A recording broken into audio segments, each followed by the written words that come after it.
Acquired immune deficiency syndrome sounds less than deadly, more like a diet pill. Magic, he's got it, he throws it on the way for three. Good! Puzzling new disease has appeared the past couple of years that is spreading rapidly among homosexuals. Magic, 4-on-2.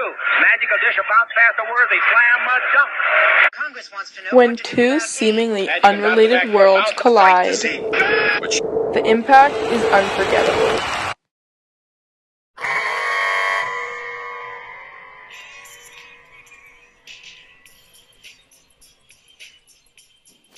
In the 1980s, an HIV and AIDS epidemic swept the nation. At the end of 1989, the reported number of deaths due to AIDS was 89,343. But what exactly were HIV and AIDS anyway? We went to Los Angeles to Dr. Michael Gottlieb, one of the first doctors to see an unknown disease that would later come to be known as AIDS. Dr. Gottlieb? Yes, come in. Hi, I'm Ms. Gilbert. We spoke on the phone. Hi, Dr. Gottlieb. Nice to meet you. So you've worked with the HIV virus, correct? Yes, I did. When did you first come in contact with it? Back in 1981, when I was an assistant professor at UCLA, I had heard of a patient who was experiencing very unusual symptoms, random weight loss, strange fevers, and overall his immune system was not functioning the way that it should have been. And we also did know that he was homosexual. And from there, everything just seemed to skyrocket. We had an influx of patients who all seemed to have the same illness, which was pneumocystis pneumonia. Were there any other conditions becoming more widespread at the time? Yes, at the same time that all of this was going on, a significant number of people across the country were developing Kaposi sarcoma, which is a type of cancer, and both of these illnesses were directly related to people's immune systems not functioning properly. What was responsible for their immune systems not functioning properly? We later learned that it was AIDS, which is acquired immunodeficiency syndrome, which stemmed from HIV, the human immunodeficiency virus. And were any groups more susceptible to it? Who's the most at risk? Well, we noticed that many of the patients seemed to be homosexual men. Naturally, not everyone was as knowledgeable as Dr. Gottlieb. So what would your average person know about the virus? Prior to 1991, probably not much. That all changed on November 7th, 1991, a day that will go down in the books. Because of the HIV virus that I have attained, I will have to retire from the Lakers.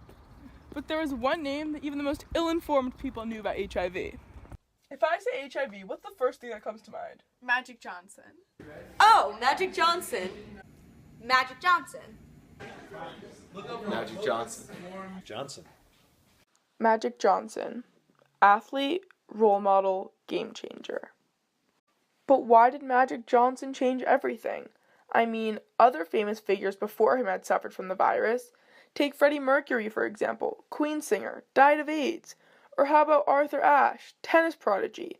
What was it about this one man that changed the way people viewed this previously stigmatized infection? Was it his accomplishments? We traveled to visit Magic's former coach, Mike Dunleavy, to see what he had to say about Magic. He was a member of the Dream Team. He was the all-star of the Dream Team. The Dream Team. He was amazing. Just so fortunate to work with a guy like that. Or was it his charisma? Larry Bird can surely attest to that. Hi, I'm Ms. Gilbert. Thanks for meeting me. Nice to meet you, So, Larry Bird. You knew Magic, right? Yeah, of course. One of my best friends. You know, we were rivals at first, him being on the Celtics and me on the Lakers, but over time, our friendship just began to develop, two great players going at it. And I think he was one of the greatest point guards of all time. Mm-hmm. We did everything together. We partied, had all those girls, made money. End of the day, I guess it's not that surprising that he was the one to get HIV. Or was it his public persona? Excuse me? Do you know Magic Johnson? Magic Johnson was my icon. I used to always go over to my friends' houses. We would go nuts watching their games. So you're a fan? I am a huge fan. I'm practicing because from the last time I saw the Dream Team play, my favorite player is Magic Johnson.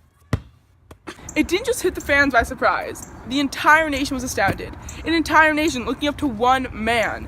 Even though Johnson's talent never changed, the game certainly did. When there was talk of him returning to basketball in 1996, not everyone was so fond of the idea.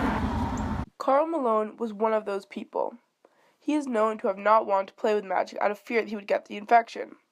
Of course I didn't want to play with him. I mean, I don't want to get AIDS or something. I get scratches and cuts every game. I don't want to risk my life for this. Do you know what the risk factor really was? Probably really high. Really? Because the chances of a sweat-to-sweat or blood-to-blood transmission is short of a 1 in a million chance. That doesn't sound right. Oh, really? Are you afraid of going outside and dying in a tornado? No. Because that's more than twice as likely to happen than for you to get HIV from Magic. Much less even die from AIDS. Wait, I don't want to talk about this. What, do you take cars everywhere? Do you drive? Do you drive to your games? Yeah. You're more than 320 times more likely to die in a car accident than you are to get HIV. What are you talking about? I don't want to talk about this. It's ridiculous! Karl Malone's attitude towards Johnson's HIV paled in comparison to the way many Americans viewed those who suffered from the virus prior to the announcement. Although many associate HIV with homosexuality, there were many heterosexuals who also suffered from the stigma that surrounded the virus. HIV can be spread in a variety of ways that span far from homosexual intercourse. Take blood transfusions, or even heterosexual intercourse, for example. We're going to visit Harvey McFally, a straight man who's suffered from HIV since 1990.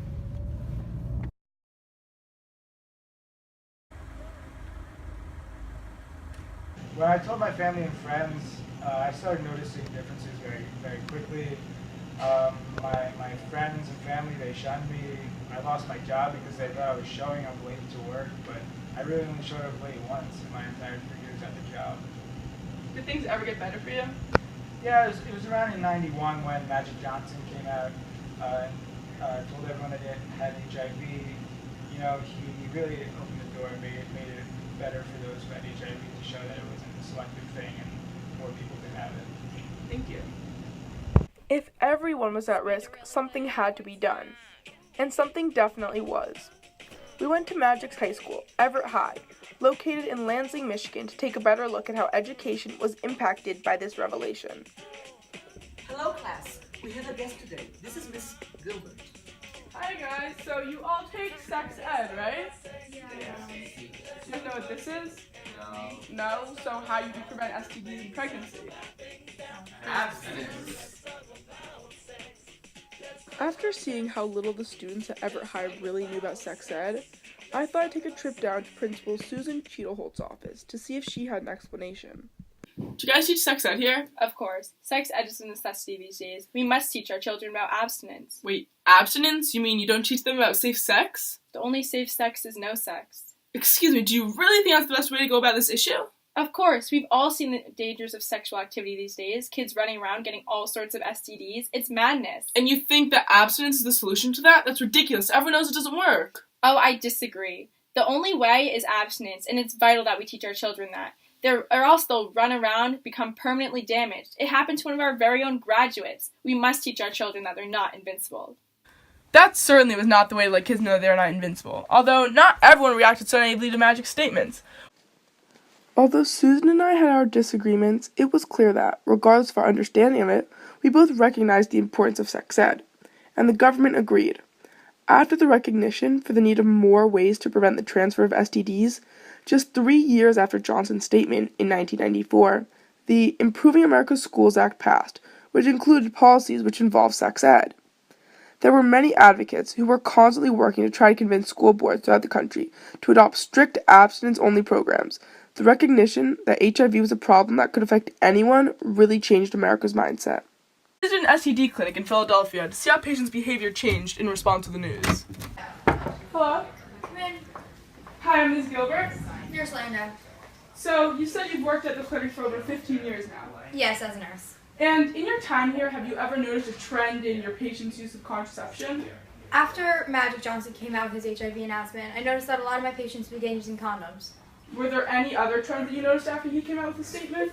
The increase in condom use, of course. Many people were just more aware of the disease in general, and a lot of people began just having sex with one partner at a time.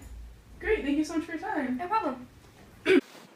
With all these changes to individuals' lifestyles, it wasn't surprising to see changes in the data. We can clearly see that directly after Magic's statement, starting in 1992, the number of AIDS cases began decreasing drastically. But why? Probably because of the increased awareness among the general public.